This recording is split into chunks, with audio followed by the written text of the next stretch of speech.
Good morning dear students. आज की हमारी वर्कशीट नंबर है 174। ये इंग्लिश की वर्कशीट है सेकंड क्लास के लिए और आज की डेट है 20 फरवरी।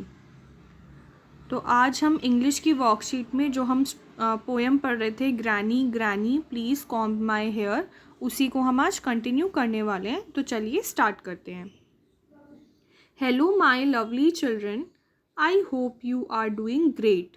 You must have enjoyed reading the poem Granny Granny Please Comb My Hair. Now let us read carefully the following lines given in each box. अब नीचे बच्चों हमें बॉक्स में कुछ लाइंस दी गई हैं, हमें इनको पढ़ना है। Granny oils and combs the girl's hair. इसका मतलब है कि ग्रैनी लड़की के बालों में, बच्चे के बालों में ऑयल लगाती है और उसको कॉम्ब करती है, यानी कि उसको कंघा करती है, उसमें कंघी करती है। Granny has all the time in the world for the girl, और ग्रैनी के पास छोटी बच्ची के लिए हमेशा टाइम होता है। Granny always praises the girl, granny हमेशा उस लड़की को प्रेस करती है, यानी कि उसकी तारीफ़ करती है। अब एक बार दोबारा से देखते हैं। Granny oils and combs the girl's hair, granny has all the time in the world for the girl, granny always praises the girl, यानी कि ग्रैनी लड़की के बालों में तेल लगाती है और बालों को कंघी करती है। ग्रैनी के पास अब बच्ची के लिए टाइम ही टाइम है और ग्रैनी हमेशा लड़की को प्रेस करती है, हमेशा उसकी तारीफ़ करती है। अब हम नेक्स्ट बॉक्स पढ़ते हैं। Granny oils and combs the girl's hair, ये तो सेम ही है कि ग्रैनी जो है वो लड़की के बालों में तेल लगाती है और उन बालों को कंघी करती है। She has all the time in the world for the girl, और उनके पास बच्ची के लिए टाइम ही टाइम है। She always praises the girl, वो हमेशा छोटी बच्ची की तारीफ़ करती हैं। Granny oils and combs the girl's hair, she has all the time in the world for the girl, she always praises the girl. Granny छोटी बच्ची के बालों में तेल लगाती है और कंघी करती है, उनके पास बच्ची के लिए हमेशा टाइम होता है, वो हमेशा लड़की की प्रेस करती हैं, लड़की की तारीफ़ करती हैं। तो बच्चों ये जो बॉक्सेस हैं दोनों का मतलब सेम ही है, लेकिन यहाँ पे क्या डिफरेंस है, इस बॉक्स में हर जगह ग्रैनी ग्रैनी ग्रैनी का इस्तेमाल किया है, लेकिन यहाँ पर फर्स्ट बॉक्स में ग्रैनी लिखा, उसके बाद फिर हमने शी वर्ड यूज़ करा। ग्रैनी क्या है, फीमेल है, तो इसलिए हमने उनके लिए क्या यूज़ करा, शी वर्ड यूज़ करा। Have you noticed the changes in the sentences written in the box on the right side? क्या आपने ये चीज़ नोटिस करी कि राइट साइड में क्या है, कुछ चेंजेस हैं। Good. You have in the box given on the right, we have used granny in the first sentence to tell who we are talking about.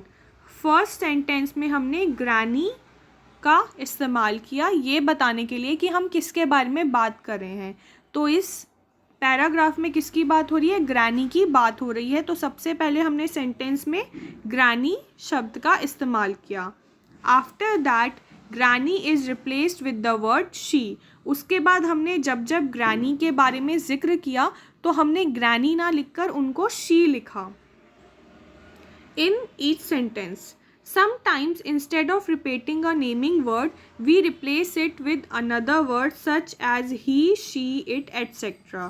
तो ग्रैनी क्या है, एक नेमिंग वर्ड है, और जब एक ही सेंटेंस एक ही पैराग्राफ में या हम एक ही नेमिंग वर्ड के बारे में बार बार बात करते हैं तो हम उस नेमिंग वर्ड को लिखने की बजाय उसकी जगह ही, शी और इट का इस्तेमाल करते हैं।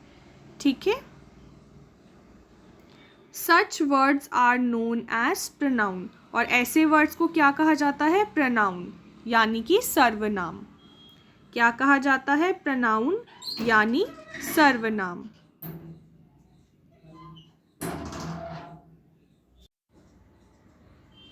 Points to remember.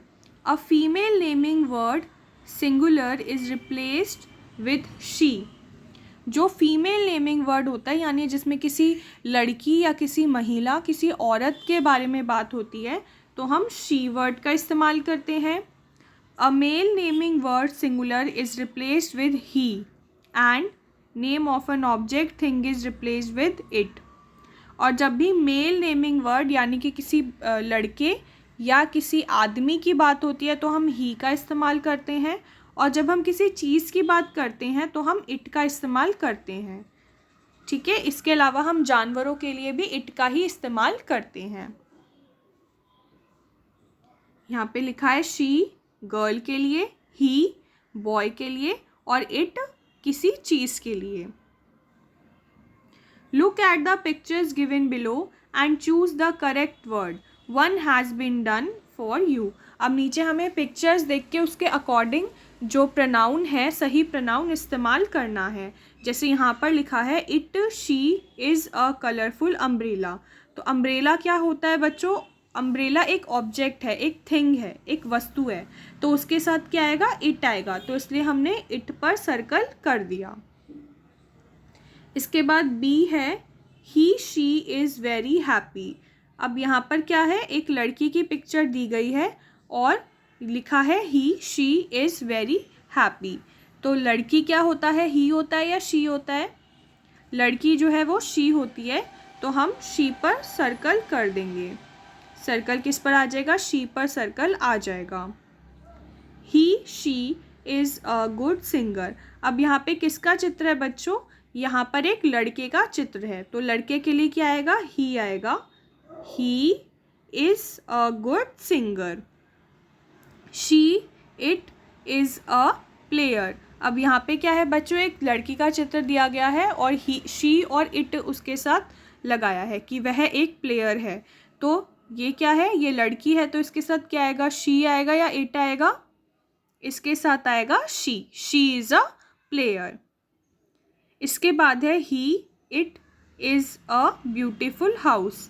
ये क्या है बच्चों? ये एक हाउस है. तो हाउस एक ऑब्जेक्ट होता है तो ऑब्जेक्ट के साथ ही आता है या इट आता है? ऑब्जेक्ट के साथ इट आता है तो हम इट पर सर्कल कर देंगे. It is a beautiful house. She he is hungry. अब क्या है बच्चों? यहाँ पर आपको एक लड़के का चित्र दिख रहा है. तो लड़के के लिए क्या आता है? शी आता है या ही आता है? लड़के के लिए ही आता है. तो यहाँ पर क्या आएगा? He is angry. तो इसी तरीके से आपको अपनी नोटबुक में ये काम करना है. Let's have some more fun by doing exercises given on page number 101 of the English workbook. अब आपको आपकी इंग्लिश की वर्कबुक का पेज नंबर 101 करना है. तो चलिए हम इंग्लिश की वर्कबुक का पेज नंबर 101 खोलते हैं. तो बच्चों ये है आपका इंग्लिश की वर्कबुक का पेज नंबर 101. यहाँ पर आपको क्या एक्टिविटी दी गई है? Prepare a birthday greeting card for the person whom you love the most. आपको किसी एक ऐसे पर्सन के लिए एक बर्थडे ग्रीटिंग कार्ड बनाना है जिन्हें आप बहुत पसंद करते हैं.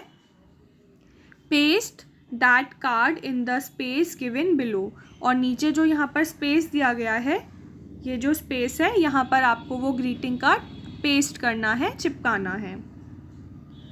तो इसमें बस इतना ही था. तो अब हम वापस से अपनी वर्कशीट पर चलते हैं. तो हम अपनी वर्कशीट पर आ गए हैं. अभिभावकों के लिए सुझाव: बच्चों को परिवार के सभी सदस्यों के नाम लिखने और उनके बारे में अपने विचार व्यक्त करने के लिए प्रोत्साहित कीजिए. Keep maintaining physical distance of 6 feet और 2 yards.